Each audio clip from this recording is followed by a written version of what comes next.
From spending a season setting the NBA's longest losing streak to tripling their wins in the very next year, and now looking towards a deep playoff run, what Detroit Pistons star Cade Cunningham and his franchise have done is something we have to take a closer look at. Because how does a player who struggled in his first year, lost the Rookie of the Year race, missed most of his second season with injury, and then spent his entire third campaign losing, suddenly become this good? What made Cade the #1 pick in the first place, and why are some people starting to believe he might not only save the Detroit Pistons, but help save the NBA itself? Well, to understand that, we have to go back to the early 2000s in Arlington, Texas. Cade Cunningham, whose father Keith played collegiate football at Texas Tech, initially took after his dad. My dad was a football player, so I was growing up playing football, like that was like my #1. But over time, a young Cade began looking up to his older brother, Kanan, who was heading off to play basketball at Southern Methodist University. It hit a time where I realized like I didn't really care for football practice at all, you know what I mean? But like hooping and like working on my game and stuff, just was like, I had a thrill with it. When I was going to high school, you know, Texas, like that's when it's serious football time. So I just wanted to hoop, bro. My brother was already hooping, so it was just simple for me. However, Kanan was about to make an interesting move, because despite most collegiate hoopers having dreams of playing professionally, Cade's older brother had a way different plan. And I was truly more interested in seeing my brother do well than myself in a basketball sense. Choosing to dedicate his life to coaching and developing not only his younger brother, but the next generation of players. So, alongside his former trainer, Ashton Bennings, Kanan got to work at helping Cade go one step further than himself, and the eldest Cunningham sibling had a secret plan. Kanan came up with a brilliant idea. I want him to play the point. But Kanan said, no, I want him full-time point. A decision thanks to the natural strength and size Cade possessed, combined with the elite coaching he was now receiving. I'm watching all the big guards, bro. So, Penny, T-Mac, Brandon Roy was always one of my favorites because he was tough. He had a touch of everything, bro. You know what I mean? Right hand, left hand. Big guard, he's posting up too. Jason Kidd was a big one. Just like all the big guards, bro. It wasn't really anybody that I just locked in on, like I need to be like him. I was just trying to take something from a little bit of everybody. That resulted in Cunningham destroying everyone during his first 2 years of high school. However, after averaging just over 20 points, 8.2 rebounds, and 5.6 assists a night as a sophomore on his local high school's varsity squad, Cunningham knew deep down that if he was going to achieve his NBA dreams, a dramatic change had to occur. My sophomore year, I was watching Geico National Championship. Montverde was playing, and they just being Carter, he keep talking about like this prep school route, you know what I mean, and how like everybody's playing top at the top every year. And I'm watching, I'm like, bro, I gotta be on this stage. You know? I gotta be on this stage at some point. Therefore, knowing full well his path to the league would require him to go through prep school, Cade Cunningham set off to Florida to attend Montverde Academy. But was he really ready for the next level? And would being away from his family, especially Kanan, create issues? My first month at Montverde, moved away from all my fam. I go through like the first death ever, and I've never had nobody in my family, nobody around me die. You know what I mean? That happens. 2 more deaths. Wow. So it's 3 of them. And then 2 weeks after like all that, I find out my ex-girlfriend's pregnant. I'm having my daughter. And I'm away from my parents, I'm away from everybody, bro. So like, I was just like, I was stuck, you know what I mean? And my parents, you know, I'm so thankful for them, bro. They've been such a like support system for me with my daughter and everything. They was like, you know, you was begging us to go out there and do your thing hooping. I'm thinking, I gotta go back to the crib now and be a dad.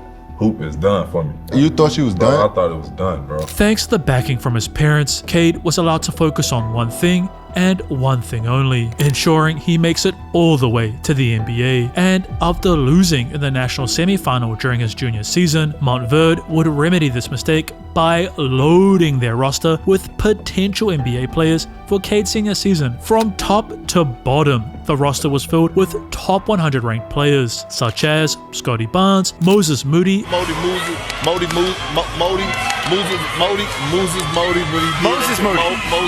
and Ryan Nembhard. And with a squad this stacked, it's no surprise what happened next. However, it wasn't actually the stacked roster or what the Arlington native was about to do during his final high school campaign that caught the eye of NBA scouts. No, that was thanks to Cade's shocking summer performances in the EYBL right before his senior season, in which Cunningham won MVP, and due to the fact that despite being just 17 years old, the Montverde star had helped lead Team USA's under-19 squad to a gold medal at the FIBA World Champs. But what was about to happen throughout Cade's final year in high school solidified what scouts saw over the summer. As thanks to Cade's elite leadership and ability to get all these individually talented athletes to work together at Montverde, his ability to influence others was one of the reasons why we were such a dominant team. We were really talented, but his leadership was the key. Cunningham's squad would go on an insane 25-0 run, seeing the Texas native win Mr. Basketball and the Naismith Player of the Year award before their season was unfortunately cut short. So what was next for Cade Cunningham? Kentucky? Duke? Subscribing to Out of Bounds? To be honest, I was this close to picking a different school. But blood is always thicker than water. Go Pokes. Given that Kanan had just been hired at the school which offered his younger brother his first ever scholarship, Oklahoma State, Cade Cunningham chose to attend state in order to focus on something he knew would be key for future success in the NBA. One specific thing that I knew he needed to get better at was closing out games. I remember some specific instances in high school where late in the game, it's close and he turns it over or he takes a bad shot. A decision to focus on development rather than attending some big-name school, which not only saw Cade average 20.1 points, 6.2 rebounds, 3.2 assists, and 1.6 steals, but make a shocking change. As by the time their season concluded after coming just short of a conference championship and being eliminated in round 2 of the March Madness tournament, Cunningham had ranked number 1 in the whole country in a specific stat. Whenever a game had less than 5 minutes remaining and a margin of 5 points or less, Cunningham impressively dropped a total of 103 clutch points. But had Cade actually done enough to get drafted into the NBA? And even if he had, could a 6'8" point guard who scouts felt struggled with ball handling and not turning the ball over actually succeed in the league? With the first pick in the 2021 NBA draft, the Detroit Pistons select Cade Cunningham from Oklahoma State University. And once I, heard Detroit win the lottery, my mind was on Detroit. I wanted to be in Detroit. And so I was stuck on that. You buffed up now. Which camera I'm looking at? I'm in this one? Yeah, you're in this one right here. Detroit, I'm all the way in. Detroit Pistons, I'm all the way in. Let's do it. October 30th, 2021. After unfortunately missing the true season opener due to an ankle sprain, Cade was eager to get on court and translate his summer league success to the NBA. However, as his first ever battle on the highest stage of basketball progressed, Cunningham began to face a serious problem, as the Texas native only managed to produce just 2 points in 18 minutes of play, and then repeating the struggle the next time he stepped on the floor against the Milwaukee Bucks, only adding in 6 points in 29 minutes. But things just got worse, because in the Pistons' following battle against the Philadelphia 76ers, while the number 1 pick would add an improved 18 points, Cunningham had done so only shooting 4 of 17 from the field. A tragic start to his professional career, which saw Cade set an unfortunate record, as the Arlington native had shot the worst percentage of any rookie in NBA history during his first 3 games, knocking down field goal attempts at a rough 18%, resulting in the bust label quickly being applied to Detroit's top choice. But given Cunningham's ankle injury, were these subpar nights merely just a result of poor health? Or was Cade destined to be another failed Detroit Pistons draft pick? November 15th, 2021. Facing off against the Sacramento Kings, Cade Cunningham knew tonight had to be the night in which he finally began to turn things around. So, not only would the Detroit first pick highlight the jump shot, which some scouts felt was suspect, but showcase his incredible ability to play at his own pace, using elite change of speeds to either find effortless mid-range baskets or make plays for his Piston teammates. Longevity in the league. Inside Trey Lyles. Thanks to Cade not only finishing this night, having dropped in an early career high of 25 points on 50% shooting, but pulling down 8 rebounds whilst also throwing out 8 assists. Despite their tragic failure on the scoreboard, Cunningham had begun to show the league a small glimpse of his true capabilities. But what was about to happen as November rounded out would truly begin to put the whole NBA on notice. Because thanks to Cunningham scoring 26 against the Portland Trail Blazers on an impressive 77% from the field, and following this up shortly after against the Oklahoma City Thunder with 28, 11 rebounds and 5 assists, Cade was making it clear that his initial struggles were simply due to him just finding his feet at the highest level of the game. However, Cunningham was about to face a whole other problem, one that was way more difficult to deal with than some bad shooting nights.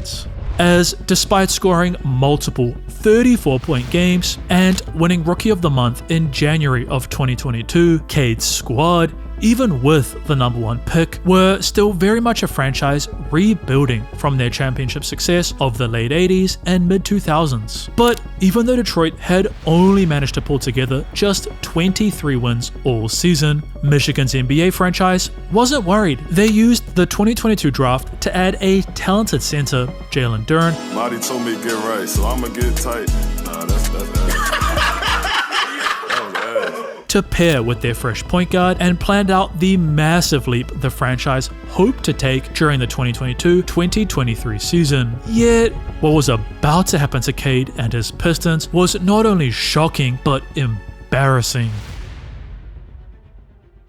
November 9th, 2022. After a horrific start to his sophomore season, in which the Pistons only managed to rack up just 3 wins whilst losing 14, Cade, after being victorious in their previous battle, is desperate to repeat that same fate tonight. However, as Cunningham was forced to exit this game early in the 4th quarter, Detroit was about to receive some devastating news. We've got breaking news out of the NBA where Pistons guard Cade Cunningham is feared to have suffered a stress fracture in his right shin. That's according to The Athletic. But while this meant Cunningham would miss the remainder of the 2022-2023 season, Detroit viewed this as a great opportunity to seek out yet another high draft choice, develop their current talent, and prepare for a real run at the postseason in the 2023-2024 season. And guess what? Each domino for Detroit was falling exactly where they wanted it. The Pistons only won 17 games, resulting in them selecting a super athletic and incredibly versatile defensive-focused forward, Asar Thompson, in the 2023 draft. And with a year of experience under Jalen Duren's belt, Michigan's NBA franchise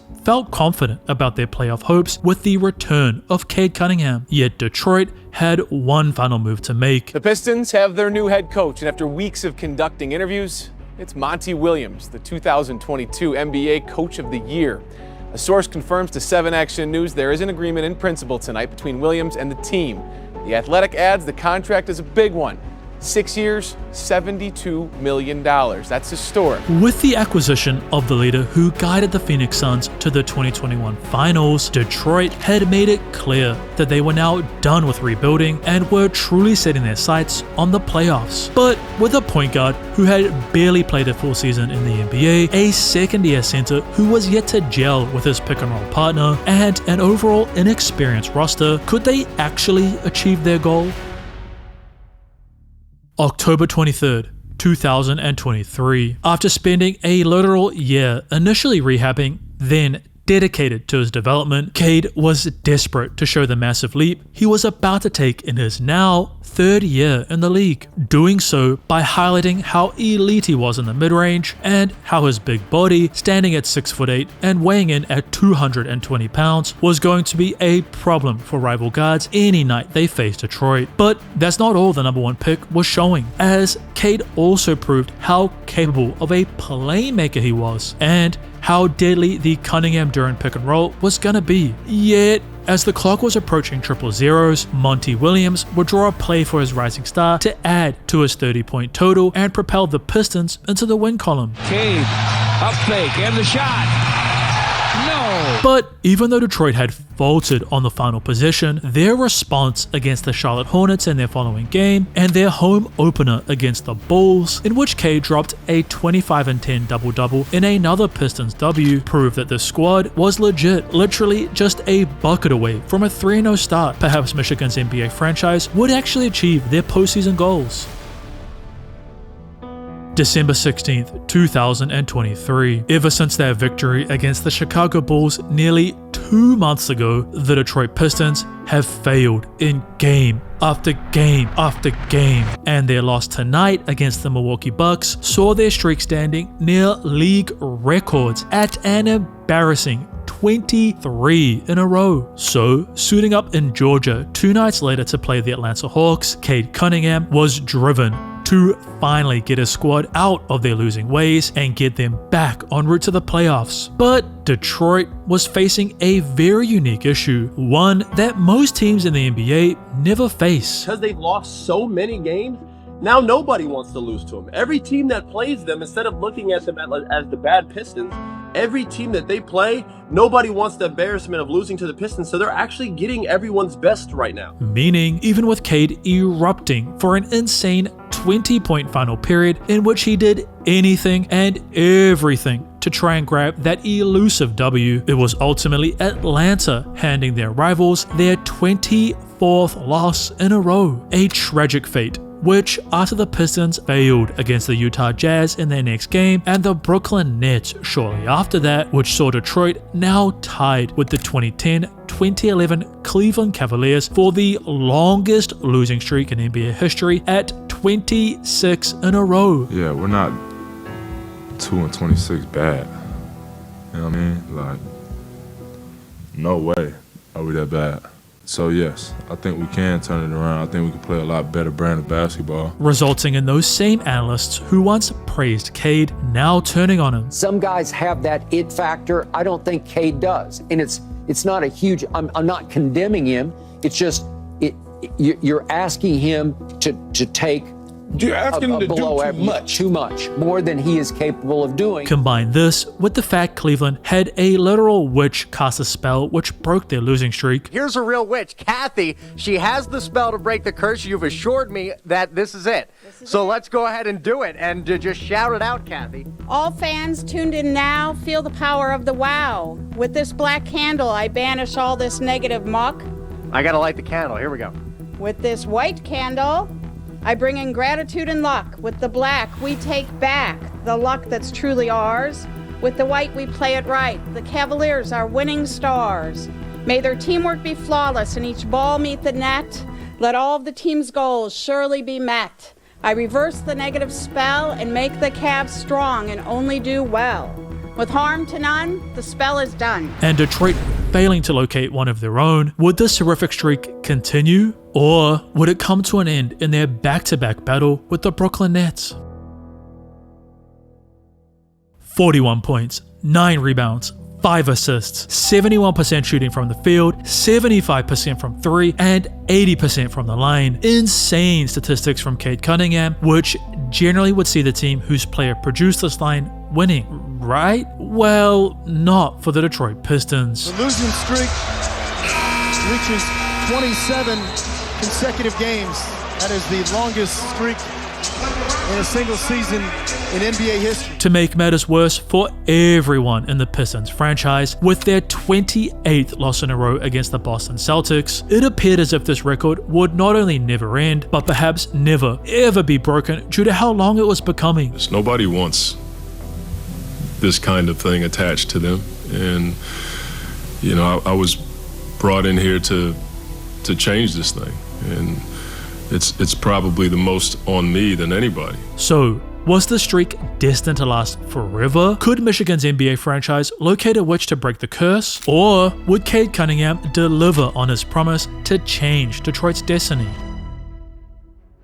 December 30th, 2023. Facing off against the Toronto Raptors, the Pistons rising star entered this game's final period having only produced just 16 points and becoming increasingly anxious about their hopes of producing this season's third victory. But Cade Cunningham wasn't about to give up. No.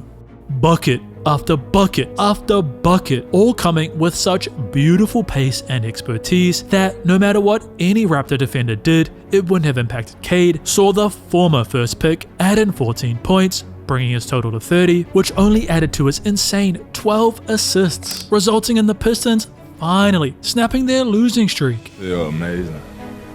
Man, I feel amazing. Yeah, this is my first time trying not to just be, cheesing right now in this interview, but I feel good. It's been a long time coming. So. However, despite winning just their third game of this horrific season, the Pistons' fate ultimately remained the same. Because even with Cade posting dramatic improvements, averaging 22.7 points, 7.5 assists, and shooting 35% from 3, the Pistons would only manage to win just 14 games, somehow getting worse from their previous season, which was played without Cunningham. But some insane changes were about to occur in Michigan's NBA franchise, moves that would break a completely different record during their following 2024-2025 season. I'm really looking forward to what's to come.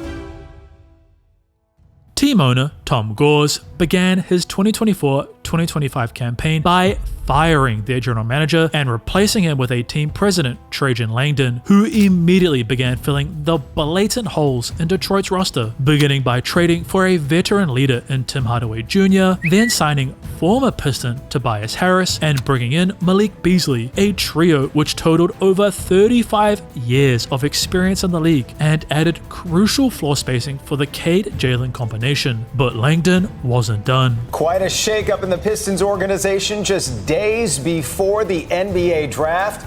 The Pistons cutting ties with head coach Monty Williams after just 1 year leading the team. We have some breaking news right now. What do you have? Yeah, just then I'm told that the Detroit Pistons are hiring J.B. Bickerstaff as their next head coach. A decision which, while Detroit started their season 0-4, that started to slowly pay off. The vets coming in, like them talking to me, like me picking their brains and stuff, I just felt more equipped, Yeah. I built like camaraderie with them on the court as far as chemistry and stuff.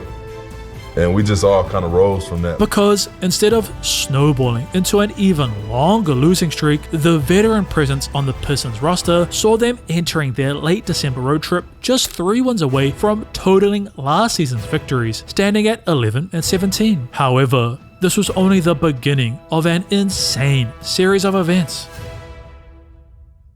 Because as Detroit battled against the Phoenix Suns, Los Angeles Lakers, and the Sacramento Kings, Cade's 27-point and 11-assist average not only saw them total 14 wins, but begin to actually have the playoffs well within their grasp. We went on a road trip. Y'all beat us. I remember that. Y'all. That was one of the starts for us. Like, all right, we beat LA that road trip. I remember that trip. And we came back. And there was energy in there, bro. And we never really turned back from there. As throughout the remainder of the 2024-2025 season, thanks to Cunningham having 2 40 or more point nights, 21 30 or more games, he is going to be the one that is going to bring the MVP back to America. And 31 performances with a minimum of 10 assists, plus an array of game winners. Bam fights through the screen. Cunningham gets the ball against Bam. Pulls up for the win. Got it! Detroit basketball. Outside it goes to Cade against Dyson Daniels. Drives into the basket. Hits it. Kiss the glass for the score. This is everything that we wanted to do is, turn this franchise, restore this franchise, what we said a lot. And so to see it come into fruition now is a great thing. I'm happy for the city. But I mean, I'm not satisfied at all. I think there's still a lot more work to do. I think the city wants to see a lot more. The city wants championships, and so. Not only saw Cade named as an All-Star for the first time in his career, but the Pistons achieved something no other franchise had ever achieved before. Due to Detroit winning 44 games, they had become the only team to ever triple their win total from the previous season, meaning the Pistons set their sights on a brand new goal, moving past rival, the New York Knicks, in round 1 of the postseason. Yet, could Detroit actually get past the Knicks? Because most analysts didn't think so. Right, and when you look at the experience, Jalen Duren, has he been to the postseason? No. Isaiah Stewart, has he been to the postseason? No. So we could be watching, or we're going to be watching the same thing that we saw in Oklahoma City last year. You got to go through the growing pains. And while some were in favor of Michigan's NBA franchise, all bets are off if Cade Cunningham shows up in the postseason the way he has shown up in the regular season. One thing was clear. It's going to be a war. It's going to be highly physical games, defense, battling it out on the glass, all of those different things. Game 1, as the Pistons headed into the final period of their first postseason game since 2019, thanks to a 13-point and 10 assist contribution so far from Cade, Detroit held firmly to an 8-point lead. However, New York, desperate to finally return to the championship round for the first time since 1999, began to fight and claw their way back, incredibly going on a 21-0 run that would shock the young Pistons. And even with Cunningham responding as the clock neared triple zeros, the Knicks simply couldn't be denied victory. A devastating loss, which saw another historical record that Detroit held, the longest playoff losing streak, extend to an all-time high of 15. So, could the Pistons actually win a postseason battle and end their tragic run, or would it reach 18? April 21st, 2025. Cunningham, that's saucy! Cade Cunningham! Duren clears it. Cunningham has been masterful. The drive, the banker goes! Driven and desperate to break yet another historical series of events, the now one-time All-Star was pulling out every trick from his bag, ending this night with 33 points, 12 rebounds, and this. Brunson will fire, and that's it. The Pistons end the longest losing streak in NBA playoff history. Therefore, as the Pistons flew back to Michigan for 2 straight games on their home floor, everyone on Detroit's roster was filled with hope that was quickly crushed by the New York Knicks. Even with a last-second comeback attempt, big possession for the Pistons, knifing through, Cunningham scoops and scores! New York ultimately left holding on to a 2-1 lead. However, it only got worse, as once again holding on to a big margin in the game's final period, this time thanks to a shocking third quarter from Cade. Cunningham had 12 points, 5 assists, 5 rebounds, and 3 blocks in the third quarter alone. New York once again clawed their way back. Towns! Long 3 from Towns. Oh my!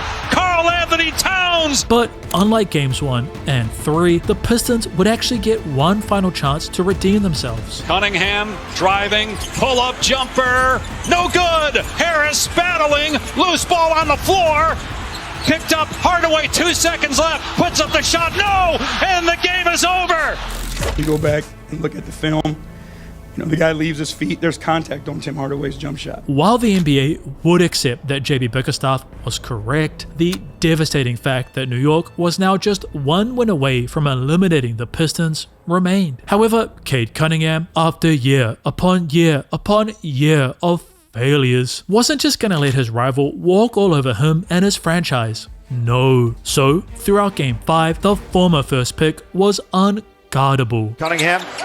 Hesitation, floats it in! And, having learnt their lesson, the Pistons would finally hold on to their lead, heading back home to potentially force a 7th and final battle. But could Detroit actually get it done in Michigan? Because they were haunted with yet another tragic streak, as their franchise had lost every home postseason battle since 2008 as well.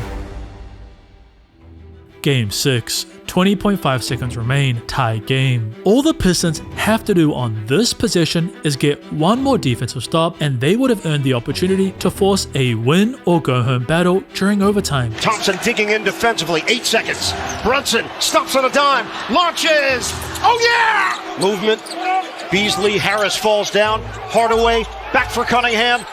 Swing it off the hands of Beasley, out of bounds. Detroit didn't get a shot off. The Knicks take care of business. Cade Cunningham and everyone within the Pistons franchise was devastated. That feeling will stick with us throughout the summer and our workouts and conversations and everything. We'll be back and better. And the Texas native would spend the whole offseason reflecting and working on every single mistake he had made. I just wasn't in enough of an attack mindset, you know what I mean? To where like, I'm going in here to score, y'all come help. Now I'm making plays. Yet Detroit felt great heading into the 2025-2026 season. The franchise had tripled their wins, the draft day choices they had made were paying off, and all their young talent was surrounded by great veterans and leaders. But could they really repeat the same success from this season, or would things only get better? As Michigan's NBA franchise prepared for this fresh season, it was announced that their All-Star had been named to the All-NBA third team, and Leander continued to make smart moves, acquiring elite sharpshooter Duncan Robinson to further space the floor for Cade and his pick-and-roll partner Jalen Duren. So now with one of the best rosters in the league, could the Pistons actually go one step further this season and, at the very least, move past the first round? November 1st, 2025, set to face off against this season's #1 pick, Cooper Flagg, and fresh off an impressive 30-10 night against the Orlando Magic. Way up for Suggs, tried to jam it and Cade blocked it. Wow, what a play. Cade Cunningham was ready, yet again, to leave another game victorious. Cunningham, alley-oop with authority to finish by Jalen Duren. But this time around, Cunningham did most of his damage through his playmaking, throwing a shocking 18 dimes and icing the game with a clutch floater. Runner, Cunningham, using the glass. Then, just 9 days later against the Washington Wizards, Cade continued his epic start. Cunningham! Pistons working against the clock. Cunningham down the lane. Got the lane. He's got 42. And thanks to an insanely clutch jumper from Denise Jenkins, Detroit had forced this game into overtime, a period in which Cunningham brought his point total to 46 and the Pistons' win streak to 6, which would only become longer and longer, because by the time the buzzer sounded on November 24th in their victory against the Atlanta Hawks, Detroit had just tied their franchise record for wins in a row at 13. The other times that the Pistons have won 13 straight games in 1990 and 2004, you know this, you won titles. The franchise did both seasons. Will you go 3 for 3? Yeah, that's the plan. So, could they go one further and break that record? Or would the Boston Celtics once again be the reason for a Pistons record? 6.3 seconds remain, and Detroit is down by 3. But given the current season's leader in fourth quarter scoring, Cade Cunningham, was on their roster, the Pistons were hopeful to be leaving victorious. Feet fouled. Oh, wow. It's going to be 3 shots for Cade Cunningham. Yet, with Cunningham tragically missing his third free throw, Boston would not only snap their win streak, but with the Orlando Magic somehow emerging victorious despite Cade dropping a 39-point triple-double on their heads, things were seemingly heading downhill for Detroit. Therefore, as they headed to Florida to face off against the Miami Heat and found themselves only up 2 with 35.7 seconds remaining, Coach Bickerstaff knew exactly who to go to. Cade gets a screen from Hassan Thompson, got a little breathing room. Cade, right inside the paint. An insane bucket, which Cade would only repeat against the Atlanta Hawks in their next game. Tobias. Duncan Robinson, Cade for 3, and it's through. Then, thanks to Cunningham averaging an insane 23.1 point, 9.8 assists, 5 rebounds, and 1.6 steals a night, combined with Cade's leadership. I was with Coach Bickerstaff this summer. Yep. The main thing he kept saying, he's like, Perk, it's all about his family, it's all about basketball, it's all about film room, it's all about, and when you hear your coach raving and praising about you behind the scenes, not in your face, not in the public eye, you like, damn, he really got. Detroit would win 21 of their next 29, resulting in the now 2-time All-Star earning a starting role in Sunday night's game. Who's your dream celebrity to see courtside when you suit up for a game? Like, Barack Obama would be tough, having the president at your game. Mr. President, I just want to say hello. Hey, it's good to see you, man. I saw you last time I was here. Yes, sir. And you, yes, sir. you represent I'll never forget You're that. doing good out there, man. Yes, sir. And the Pistons holding a 38-13 record heading into their matchup with one of the hottest teams in the NBA, the Charlotte Hornets. A squad who, after the Pistons guard scored or assisted almost every single one of Detroit's 32 second quarter points, would erupt into a massive brawl. Duran is fouled, and oh my goodness! And Moses upset, and Duran and beef stew. This is out of control. Oh wow! But with Michigan's NBA franchise clawing this victory out and Cade having an insane night in Madison Square Garden, Cunningham clears him out, rises up, and it goes down. Cade Cunningham has poured in 20 in the first half. He's not going that easy. Look, he's competing, coach. That's filthy. Cade Cunningham. in which the Arlington native dropped 42 points. The Pistons were getting praise from all over the league. I think that they're primed to win the East this year. However, Cade Cunningham was focused on one thing and one thing only. This season is not about winning the MVP for me, though. This season is about winning finals more than anything. A finals MVP I'd be way more happy about than an MVP, you know what I mean?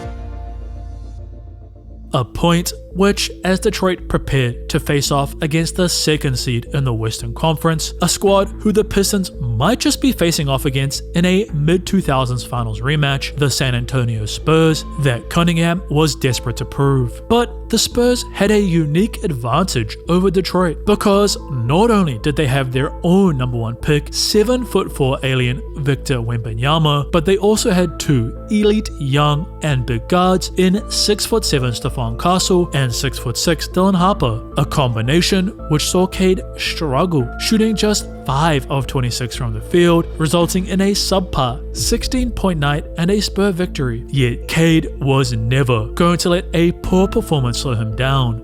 No. So the two-time All-Star remained locked in to his goal. We're trying to get to the finals and win the finals, so. And was desperate to show the rest of the NBA that his team was legit. However, as they approached the postseason, something tragic would occur. Courtney, sources tell me that Detroit Pistons star Cade Cunningham has been diagnosed with a collapsed lung. He's expected to miss an extended period of time for the Pistons. But while this sounds potentially season-ending for the Pistons star, CJ McCollum, another NBA player, has also faced the same issue twice, and both times he returned in less than 20 games. So Detroit's finals goals are still well within their sights, so long as their rising star returns healthy. Speaking of championships, ever since his arrival into the league back in 2023, Victor Wembanyama has been evoking fear in everyone in and around the league. And throughout the 2025-2026 season, it's only been getting worse. But why? Why is every player afraid of Wemby? And why might the next 2 decades belong to his San Antonio Spurs? Well, to find that out, click the video on your screen right now.